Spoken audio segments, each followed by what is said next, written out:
Hai teman-teman yang berbahagia, berjumpa kembali dengan saya Dr. Andri, spesialis kedokteran jiwa dari Omni Hospital Alam Sutra Tangerang. Pada kesempatan kali ini saya ingin menyapa teman-teman dengan presentasi saya berkaitan dengan bagaimana membedakan antara serangan panik, ya, serangan cemas panik dengan serangan jantung.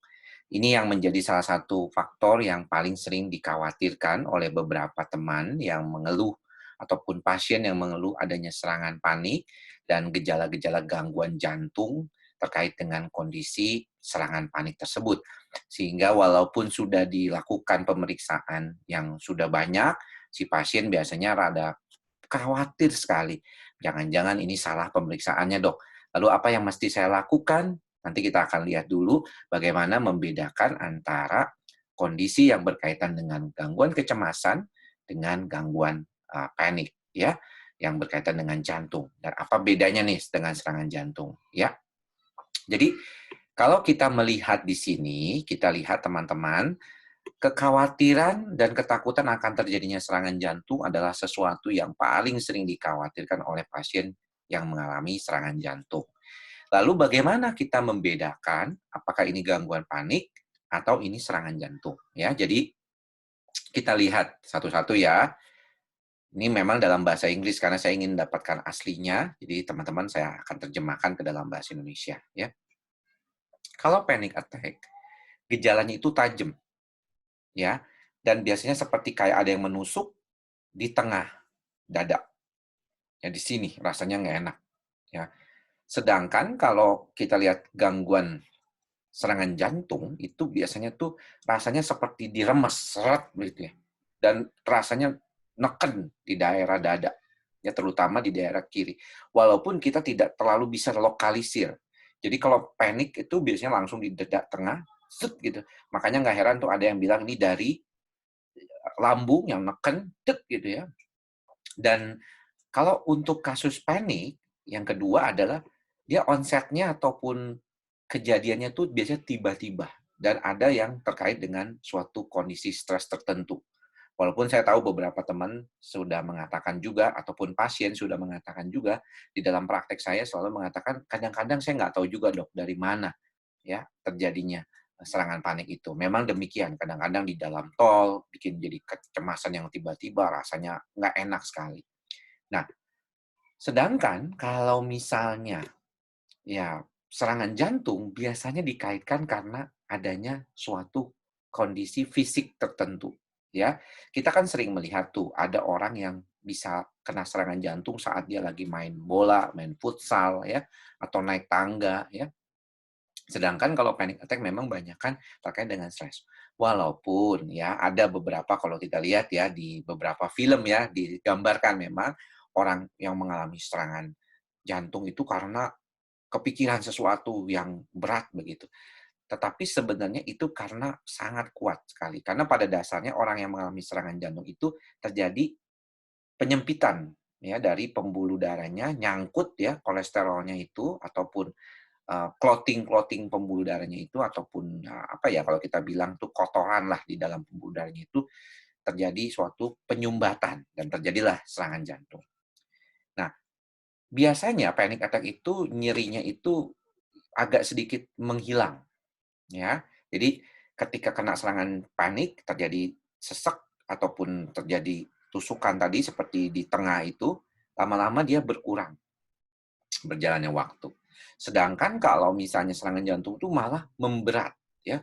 Bahkan bisa langsung ke mana-mana tuh, ya, langsung ke daerah tangan, kemudian ke, apa namanya, ke daerah jaw ataupun ini namanya, apa namanya nih, dagu ya, dan juga bisa ke punggung, seperti itu, ya. Dan kalau orang yang mengalami serangan jantung biasanya dia akan sepertinya terus-menerus ya, mengalami gejala itu makin lama makin buruk.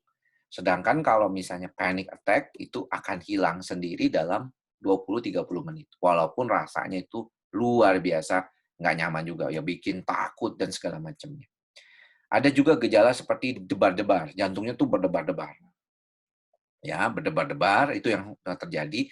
Kalau misalnya serangan jantung biasanya malah ada yang tidak stabil denyut jantungnya, jadi nggak beraturan ya. Sedangkan kalau misalkan panic attack tuh cepat, takikardi, bok bok bok bok bok.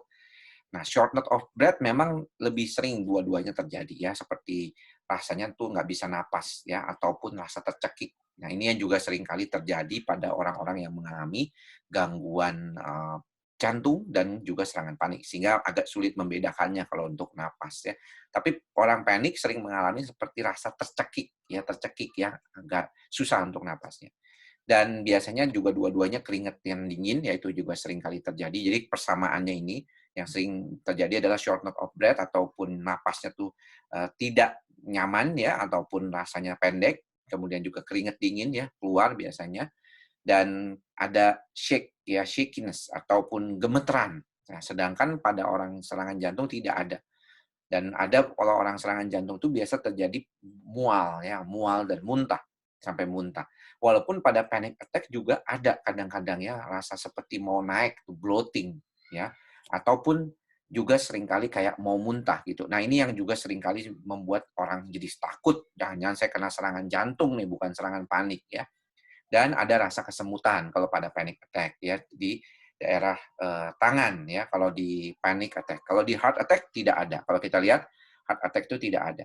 Nah, namun kalau kita perhatikan biasanya kalau misalnya orang yang kena panik dan dia bisa langsung lari ke IGD, itu sebenarnya kelihatannya bukan serangan jantung. Ya, kita lihat ya, kok dia bisa membawa mobil ataupun mampir ya ke samping, kemudian masuk ke IGD, biasanya itu bukan yang mengalami serangan jantung. Karena orang serangan jantung tuh biasanya udah nggak bisa ngapa-ngapain. Kalau kita lihat yang sering kali di jalan ketemu sudah meninggal dalam kondisi serangan jantung, dia udah nggak sanggup lagi ngapa-ngapain. Kena serangan jantung, dia langsung meninggal gitu ya, kalau misalnya dalam keadaan yang berat misalnya. Tapi kalau orang panic attack tuh biasanya tidak demikian. Nah, lalu bagaimana amannya ya buat teman-teman semuanya? Yang paling penting saat ini sebenarnya kalau saya pikir, kalau memang usianya masih relatif muda, di bawah 30-an, jarang ya mengalami serangan jantung di bawah 30-an. Walaupun sekarang ini juga tetap banyak orang yang mengalami serangan jantung di bawah 30-an. Tetapi biasanya kalau kita lihat, jarang sekali orang mengalami gangguan serangan jantung di usia di bawah 30-an. Ya.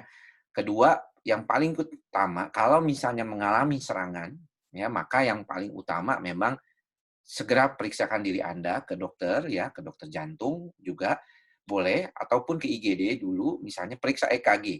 Ya kalau EKG-nya baik, nggak usah khawatir. Tapi Anda masih takut, lakukanlah treadmill ataupun pemeriksaan istilahnya tuh exercise EKG. Jadi orang tuh dibebankan, disuruh lari, kemudian dilihat apakah dia ada tanda-tanda terjadinya sumbatan atau infark miokard namanya. Atau ya yang penting juga kedua, kalau memang masih ragu jangan-jangan nanti ada kelainan katup, biasanya dokter akan menyarankan ekokardiografi ya. Itulah biasanya runutannya. Dan kalau misalnya sangat berat sekali yang kayaknya napasnya ini kecurigaannya arahnya kemana, bedain antara jantung ataupun panik, biasanya dokter jantung akan memberikan pemeriksaan laboratorium terkait dengan enzim jantung ya, enzim jantung. Nanti teman-teman juga biasanya akan dilakukan seperti itu kalau dalam kondisi serangan panik dan ke IGD. Oke? Jadi kita harus membedakan ya, tapi jangan terlalu takut yang berlebihan. Lalu kalau memang sudah dilakukan pemeriksaan dengan baik, sudah dilakukan EKG, sudah dilakukan treadmill, sudah pernah dilakukan eko, hasilnya semua normal, mungkin Anda mengalami serangan panik. Dan saat itulah kita mesti menyadari dasar stresnya kita apa, atau kalau perlu Anda harus datang ke dokter jiwa segera. Baik, ya, mudah-mudahan apa yang bisa saya sampaikan ini bisa dipahami oleh teman-teman semuanya. Dan sampai bertemu lagi di lain kesempatan. Salam sehat jiwa. Bye-bye.